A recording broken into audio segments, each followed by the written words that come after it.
TV wakes you up, goes through with you, welcomes you back home. It's all about you, for you. We break your day to the rising of the sun. We start you off on the positives with self-energized refilling.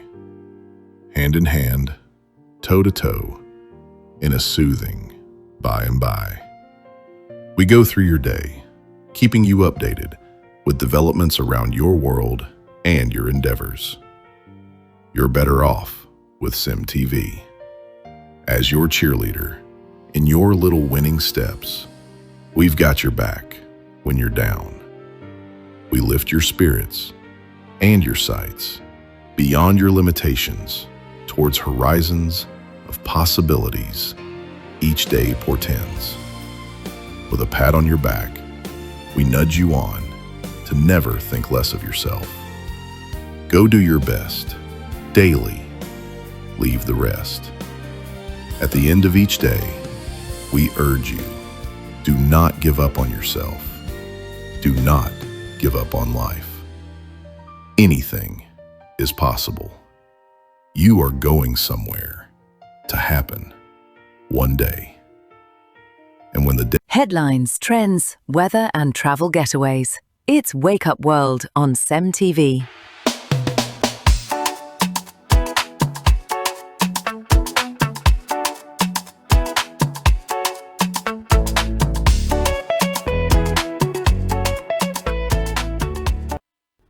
Welcome back to SemTV Morning Post and of course Wake Up World. How are we doing so far? We've been having different segments and of course we're here to bring to you the online trends. I am Vera Philip and of course I'm not also alone in the studio. Tammy is here with me this morning. Tammy, good morning. Good morning to you, Vera. How's it going?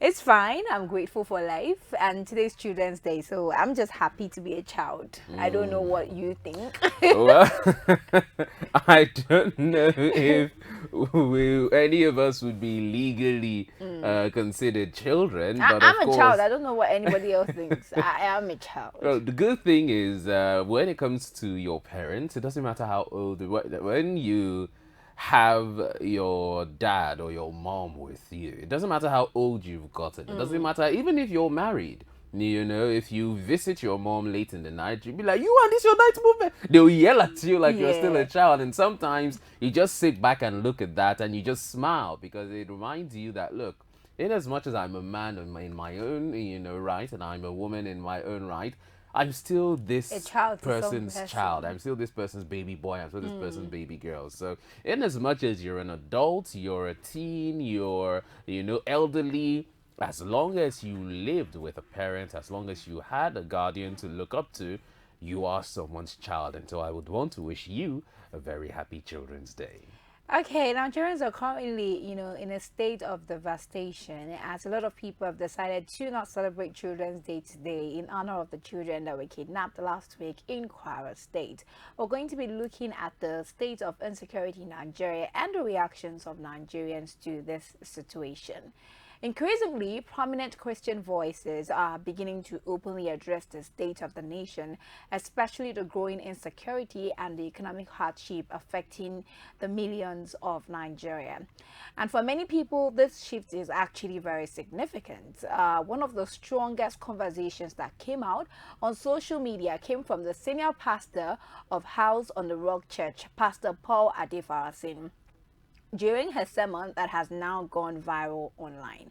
Now, in the message, Pastor Adefarasin was seen describing Nigeria as a dead country and lamented the worsening value of the naira. According to him, he says, once you are counting in naira, you are poor. The statement immediately sparked reactions across social media, with many Nigerians debating whether the pastor was simply speaking hard truths about the economy or being too harsh in his assessment of the country. Let's take a look at the video. Nigeria is dead. Let's not deceive ourselves. Let me tell you something. I'm going deeper in a minute.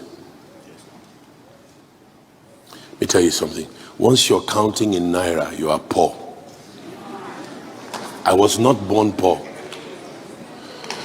My father's salary, his last salary, in the 1970s or 80s, I can't remember when it was about 18,000 naira. That was money. Let me make it clear to you. How much is $1 billion naira today in dollars? Or 1.4 billion naira? How much is it in dollars? Only $1 million, Query. Do you know what $1 billion naira was when I was 15, 16? $2.8 billion.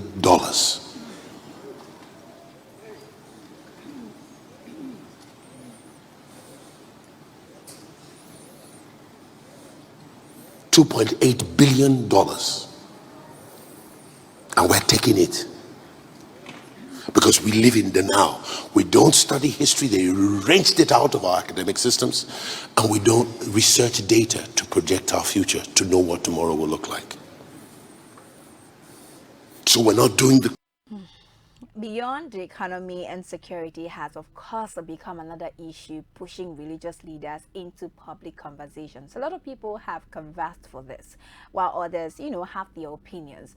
Just recently, members of the Pentecostal Fellowship of Nigeria, Lagos and Delta chapter took to the streets in a peaceful protest against rising insecurity in the country. Now, we saw two pastors leading this march, Pastor Yemi Davids and Pastor Emmanuel Irene, who openly expressed concern over killings, kidnappings, and the fear many Nigerians now live with daily. Now, for many observers, it was unusual. We have seen, of course, pastors come on social media to call out the president, but ever since the administration of Pastor Tinubu, of President Tinubu, I mean to say, we have not seen so many pastors, come on social media, especially those who have, in one way or the other, shown support to him ever since he became presidency. So for many observers, it was quite unusual, and for others, it was quite symbolic, seeing pastors move from the pulpit and taking it to public protest. Now, let's take a look at the video where the PFN protest happens with Emmanuel Irene and Yemi Davids. Fellow Nigerians and gentlemen of the press, it's a message from our national president of the Pentecostal Fellowship of Nigeria. Today marks the end of our 3 days of national prayer and fast and prayer for Nigeria and their country, as proclaimed by the Pentecostal Fellowship of Nigeria PFA. We are burdened for Nigeria today because we seem to have lost our sense of value for human life and its sanctity. The level of banditry, kidnapping, violence, insecurity, and savage killings all across the Nigerian landscape has risen to an intolerable height, so that every Nigerian should cry out against it to God for divine intervention and to our government for immediate and effective action. Several Chibok girls are still languishing in captivity years after being massively kidnapped by Boko Haram insurgents. Leah Sharibu is still shackled in bondage by religious kidnappers because she refused to renounce her Christian faith. And the Nigerian state did nothing. Student Deborah Samuel was burned to death in Sokoto by a... Now, the pressure for religious leaders to speak even louder is not only coming from church members. We have the Nigerian singer Spyro, who recently called out prominent Christian leaders over what he described as silence in the face of worsening insecurity across the country. He made an emotional video he shared online where the singer basically questioned why churches continue with their regular activities while many Nigerians are dealing with fear, violence, abductions, and even uncertainty. He challenged influential religious voices, the likes of Pastor Bola, the likes of Pastor Jerry Eze. He did mention their names, and expected them to challenge their voices to become more vocal about the realities affecting the citizens. Let's take a look at a few seconds of this video by Spyro. I never ever thought that a day like this would come, that I would be calling out the people that I respect so much. But at this point, water don't pass Gary. The happenings in this country are sickening, exhausting, stressful, man.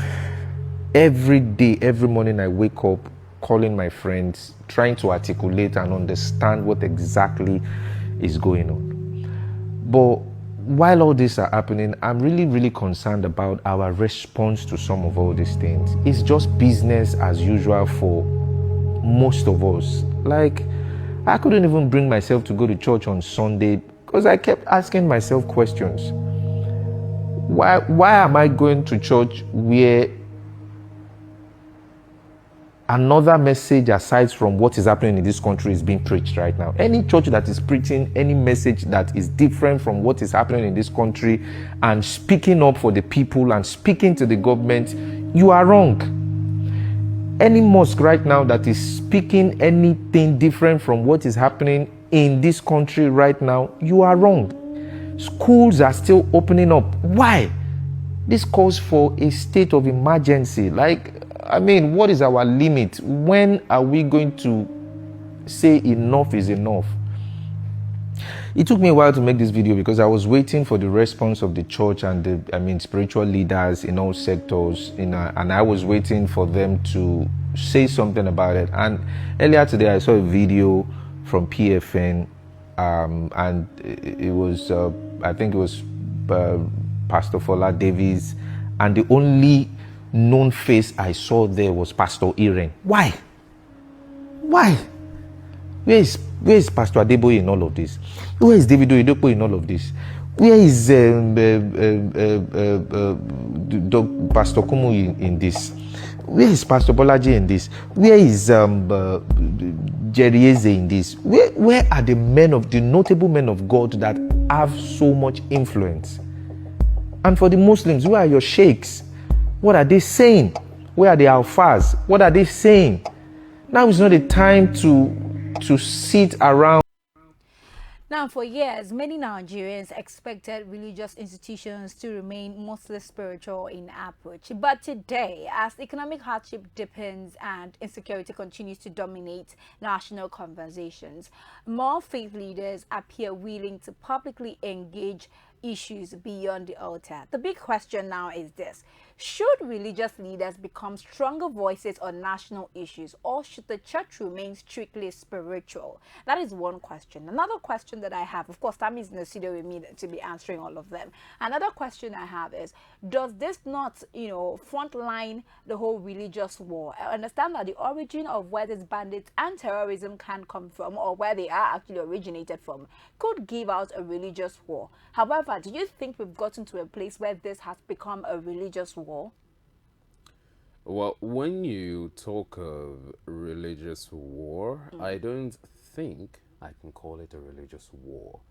What I can call it is more or less, if we're coming from the side of the terrorists, I can call it terrorism. That's what I'll call it, because in as much as I am one person that would not want to associate the religion with the individual. Yeah, which is because fair. This person can believe in, the same God as this person and be an extremist. So because there are extremists in religion doesn't mean the entire religion is the problem. We have even Christian extremists. Yes. We have Muslim extremists. We have traditionalists that are extremists. But it doesn't mean that, the religion in of itself is a problem. Hence why I will not call it a religious war. Now, moving to what Spyro said and answering your first question of if, our religious leaders should go talk about problems beyond the altar. Yes. 100% yes. In as much as you were sent by God to, feed the people, teach the people, and guide the people in his ways, it is also your civic responsibility to talk about the issues that are plaguing your people. Guess what? In as much as God sent Moses to deliver the children of Israel, he sent them to deliver the children of Israel from political oppression.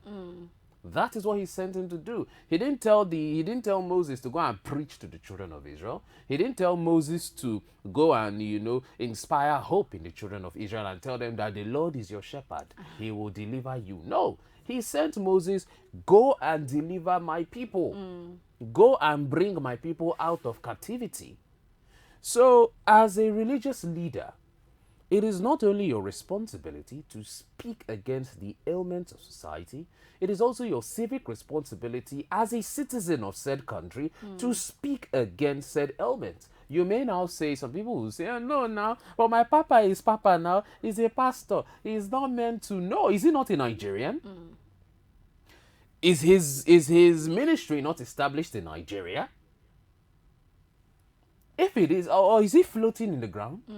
Even if he's floating off the ground, you are in Nigerian airspace. So you have to. So there is no excuse.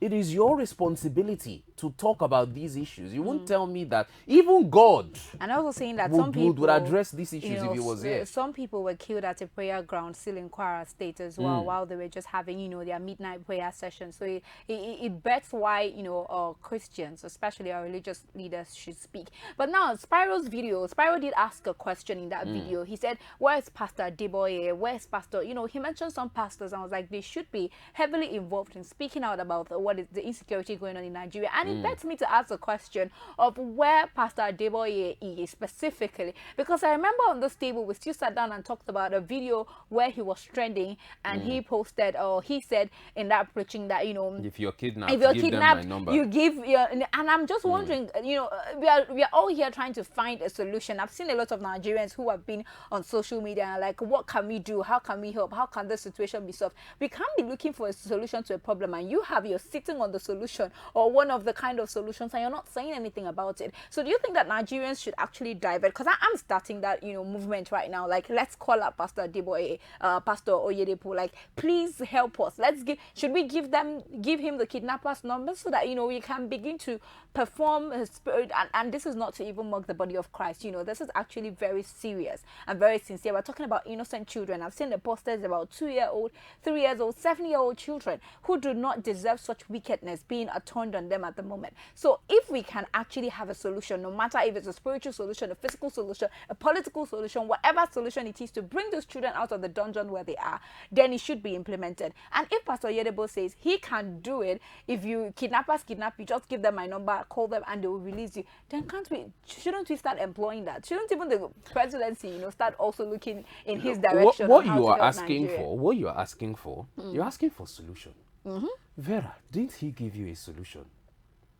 Who gave us the solution? Is it not the solution we just talked about? Who? Give them the number. He needs to speak up, you know. He needs to share his numbers with the family. Has he visited Kwara State? Has he visited your state? Kwara State? Has he visited there? No, let me. How are they going to locate him? This is. I can't pronounce the name of that village right now. But there are 3 villages. This kidnapping happened in 3 villages in Oyo State, not just one. And according to Truth City, who actually went all the way to take a documentary on it, he says you have to travel narrow roads, like thick forest, to get to these villages. So how are those people supposed to have access to his phone number? You know, isn't he supposed to avail himself to those people for them to have his number? Because when you're saying, oh, give them my number, you are Bishop Oyedepo. You do not go into the villages. So how do you expect these people who've been kidnapped to have access to your phone number to save the children that have been kidnapped, even if you do not want to save any other set of people? Children who some of them can't even bathe themselves well, are under the web of kidnappers, terrorists, bandits, whatever name we choose to call them. And you're sitting back relaxed and waiting for them to give it. If you think you have a solution, why don't you put, at the end of the day, it's also a way to actually prove whatever it is that you say that you do have. You know, so why not put it into action? Why is nobody calling Vera, him? if I'm to play the devil's advocate, you should know that these men of God, they have no power of their own. All their power, it comes from God. And isn't he doing what he's supposed to do? Isn't he praying? That's not what. I mean, he has not come out. Now, let's assume he has not come out. Most of these preachers, they'll tell you that if you don't see them, they are in the mountain.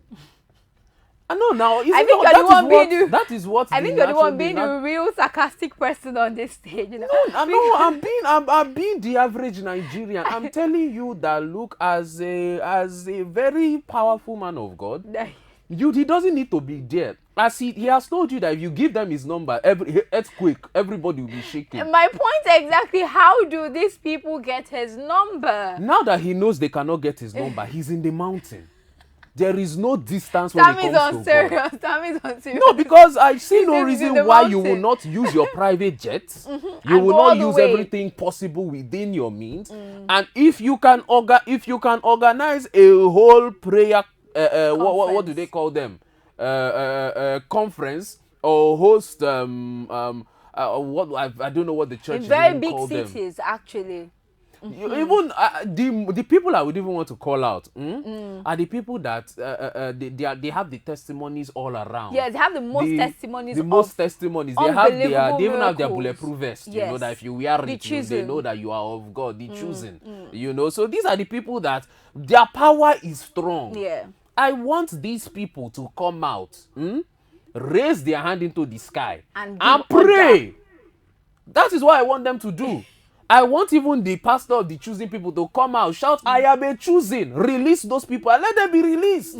If not, we are just doing nonsense in the name of religion. In the name of Christianity, and we're putting mockery on the face of Christianity. Because Exactly. you can't be telling us that you're capable of things like this. The God that you serve, which is the God that we all serve, as a matter of fact, irrespective of religion, the God that you serve is capable of doing this. And when it actually, God, how do we call it? Jesus in the Bible showed himself where it mattered. At the wedding Canaan, he did provide, wine, feeding of the 5,000. He did provide where it was necessary. He showed himself. So if you're going to be preaching, you're going to make us want to believe that you can perform miracles by the help of God, that you have a certain power by the help of God. Then in times of need, you prove yourself. Even Jesus proved himself to Thomas, who doubted him. You know, so you prove yourself. You prove that yes, this is possible. It's also a way of evangelism. So when you come out and you give us miracles that are not viable, miracles that we cannot defend, miracles that we do not have any backstories to, it makes it mockery to God. When there are actually moments like this when you should prove yourself, and I'm saying this because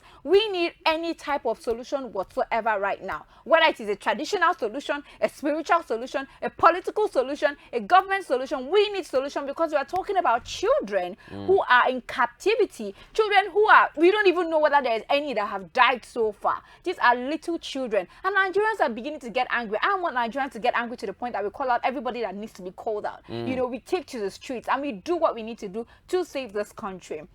And talking about, political issues in Nigeria, we're moving on to the political scene, as the political space has currently been gaining scrutiny in the court of public opinions. Now, the Nigeria's political space is once again under intense public scrutiny following the outcome of the recent party primaries conducted by both the All Progressive Congress, APC, and the African Democratic Congress, the ADC. But beyond the winners and losers, the process itself has become the bigger conversation. Now, the question is, the APC primaries were the first to come under public criticism after several videos had surfaced online.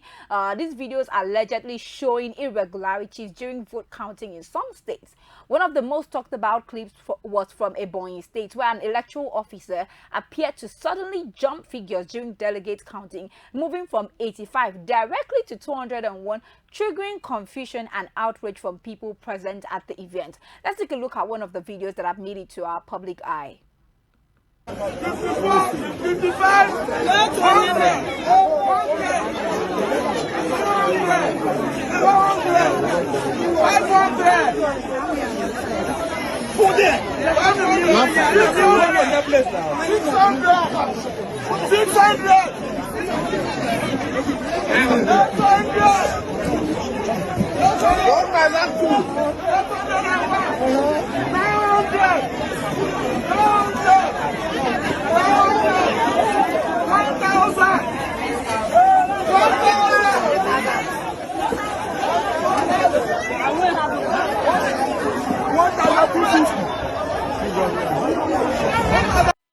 Now, across social media, many Nigerians have questioned the transparency of the exercise, while some party members also raised allegations of manipulation and even imposed outcomes in parts of the country. Now, reports of parallel primaries and internal disputes further deepen concerns about the credibility of the process. Now, despite the criticism, The APC leadership insists the process was legitimate. The party also reacted strongly to viral videos and accusations surrounding what critics described as excessive vote figures.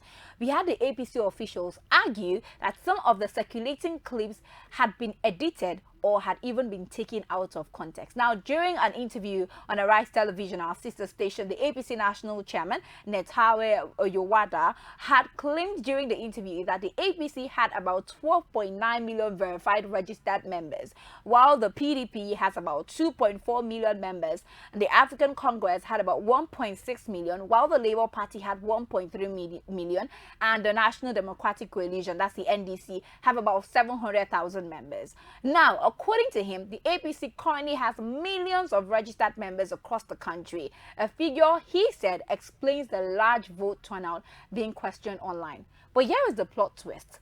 That claim also sparked another debate after INEC publicly distanced itself from the membership figure mentioned during the interview. INEC basically said that the numbers did not originate from the commission, so they have no relationship whatsoever to the 12.9 million registered, members of the APC that the APC chairman is even talking about. Now, while the APC was still dealing with backlash over its own primaries, attention quickly shifted to the ADC. The opposition party itself, the coalition that we Nigerians are probably even hoping on, also found itself at the center of the online reactions after we saw videos from its primaries beginning to circulate online, with critics accusing party officials of announcing unusually high vote figures and exaggerated numbers during counting exercises. Let's take a look at some of the videos from ADC primaries. 1, 2, 3, 4, 5, 20. Teta, 104.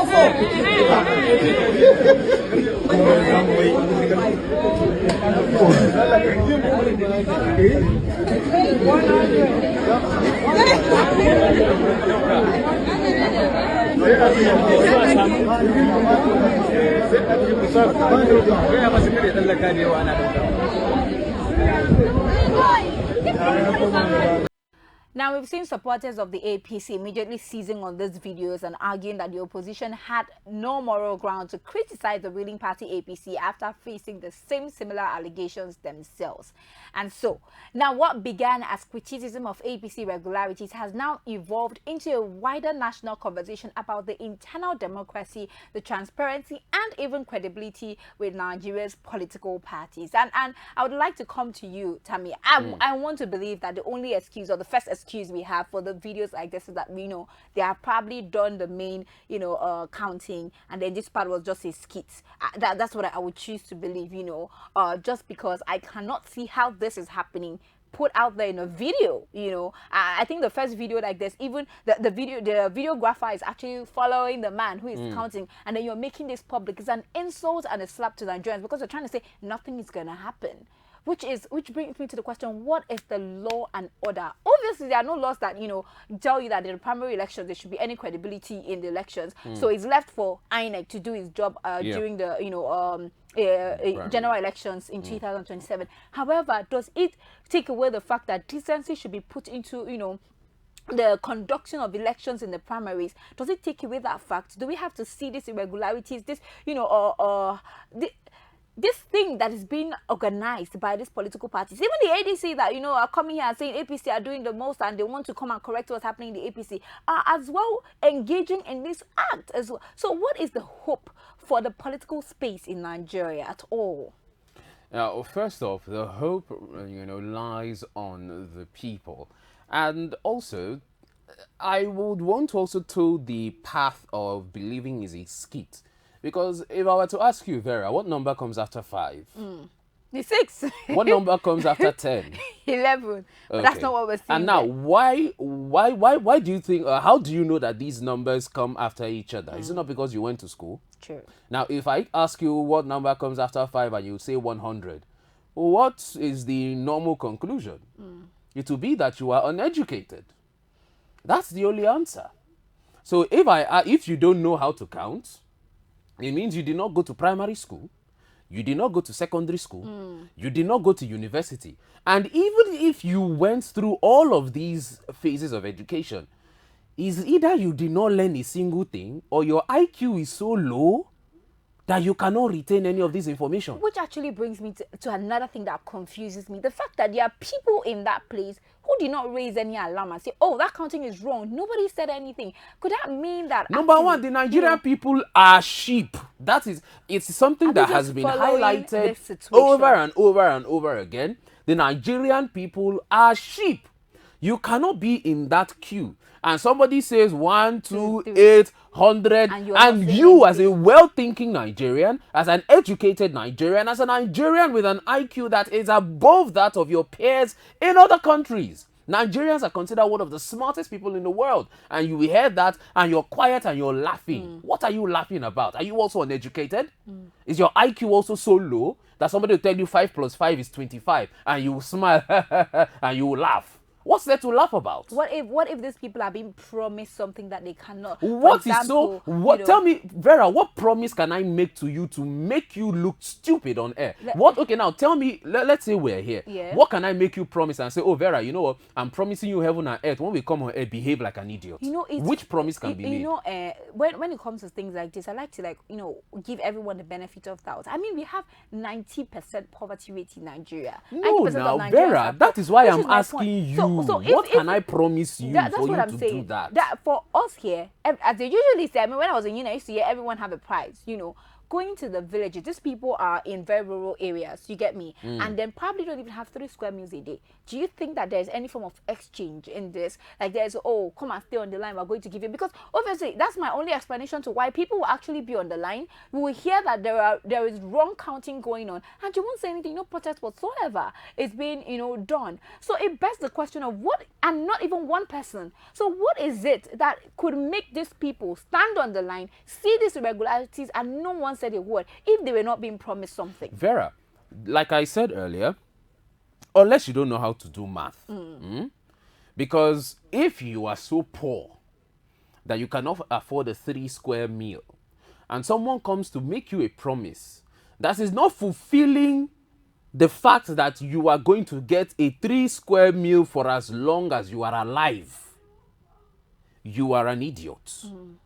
Because if you are poor, and I'm coming to tell you that I'm going to give you 3 square meal for today, not tomorrow, not next tomorrow, not next week, just 3 square meal. That's if I even give you, because the last time we took something like this, we saw the women complaining that even the 1,000 naira, that what they promised them was not what they gave them. They were giving them 1,000 naira. So unless you are dumb, unless you are stupid, and unless you are very uneducated, for somebody to tell you, oh, come, I'll give you 3 square meal for today, only today. You've not been eating well, oh. Maybe they are very uneducated. And then even if you are uneducated, you as a human being, you have your survival instincts. Your survival instinct goes beyond this very moment. That's what differentiates human beings from dogs. That's what differentiates human beings from wild animals. Wild animals think of, now even certain wild animals think of the future. A snake consumes an animal today because it's thinking of, how can this thing hold me for the coming dry season? How can this thing hold me in case I cannot hunt for the next few months? Even certain wild animals think of the future. How much more a well-thinking Nigerian man or woman? Vera, there is no excuse whatsoever. So, in other words, Nigerians are accomplices. Nigerians are accomplices. Nigerians are 100% accomplices. Which is sad. So if Nigerians are looking for a better country, how do we get a better country when we are also accomplishing this act from the political leaders that we have in Nigeria? It's a really huge question, and while we wrap it up on the show there on Trending, we'll also be giving you updates on what's happening with the ADC. Of course, in Kebbi State, Atiku have pulled about 65,000 votes there. He's defeated Amici and Hayatu Hayatudin in Kebbi State. And in Anambra, he has also garnered about 58,000 votes, leaving Amechi with 17,000 and Hayatu with about 7,000 votes. And then also in Abia State, he has about 25,000 votes there, leaving Amechi with 18,000 votes and Hayatudin with about 2,264 votes. In Ekiti, Atiku also leads the poll with about 18,000 votes. So these are places where Atiku have already won. He also won in Edo State as well. It was recently published that he has also won in Edo State. However, the coalition meeting has been postponed because the other contestants as well, that's Rotimi Amechi and Hayatudin, have decided that they are not accepting the results when it does come out. Hayatu said it's not going to be available at the coalition, and Rotimi Amechi says that there's been a lot of discrepancies and irregularities at the primaries, and he does not believe that Atiku won that. He's going to be contesting the results. So these are the issues currently being faced by the ADC primary elections, and we do hope, we really do want to see how this is going to play out. But that's where we wrap it up this morning on Online Trends, and of course our segment as well, Wake Up World rather. We're going to be having Francis and Badiswa come to you this morning with the rest of the broadcast for the morning. They are coming in with news surgery, so do also still stay tuned to SEM TV Morning Polls right here on SEM TV. I am Vera Philip, and I was hanging out right here with Emmanuel Tamino Tenari, but you can call me Tammy for short. Of course. All right, have an amazing rest of your morning.